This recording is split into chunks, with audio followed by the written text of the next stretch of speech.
Թեմակալ առաջնորդ Աբգար եպիսկոպոս Հովակիմյանի նախագահությամբ տեղի է ունեցել Կանադայի հայոց թեմի հոգևորականների ժողովը, որը համախմբել է թեմի հոգևորականներին հոգևոր խորհրդատությունների, եղբայրական շփումների, հովվական, ծխական եւ համայնքային կյանքն ամրացնող ռազմավարությունների վերաբերյալ քննարկումների շուրջ։ Ժողովականներին փոխանցվել է ամենայն հայոց կաթողիկոս Գարեգին II հայրապետական օրհնությունը Սուրբ Էջմիածնից։ Կանադայի կառավարության անունից ողջույններ եւ բարեմաղթանքներ են ստացվել նաեւ Կանադայի վարչապետ Մարկ Քարնիից։ Երրորդյա հավաքի ընթացքում պատվիրակները վերանայել եւ քննարկել են թեմական տարբեր կառույցների գործունեությունը։ Հավաքին ներկա են եղել նաեւ Եգիպտոսի հայոց թեմի առաջնորդ Աշոտ եպիսկոպոս Մնացականյանը, Արագածոտնի հայոց թեմի առաջնորդ Մկրտիչ եպիսկոպոս Պրոշյանը եւ Մայրաթոր Սուրբ Էջմիածնի միաբան Արարատ arczepiskopos Գալթակչյանը, ի նշան միասնության եւ գործակցային այն խորը կապերի, որոնք շաղկապում են հայ առաքելական եկեղեցու թեմերը ամբողջ աշխարհում հայոց հոգևոր կենտրոնի հետ։ Մկրտիչ եպիսկոպոսը համապարփակ զեկույց է ներկայացրել Արագածոտնի թեմի առաքելության եւ ընթացիկ գործունեության, հովվական նախաձեռնությունների,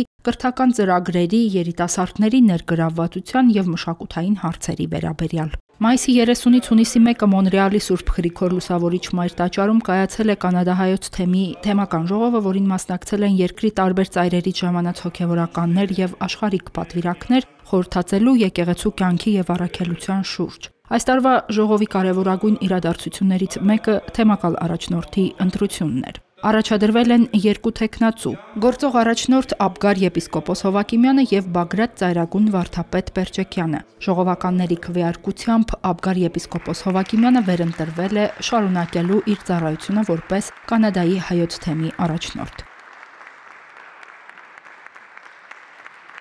Վերընտրված Աբգար Սրբազանը թեմի հոգևոր հայրերի ընթերակայությամբ մատուցել է կիրակնօրյա պատարագ, որին ներկա են գտնվել թեմական ժողովի մասնակիցները, պարերարներ, հավատացյալներ։ Հերմինե Հակոբյան, Եկեղեցական կյանք։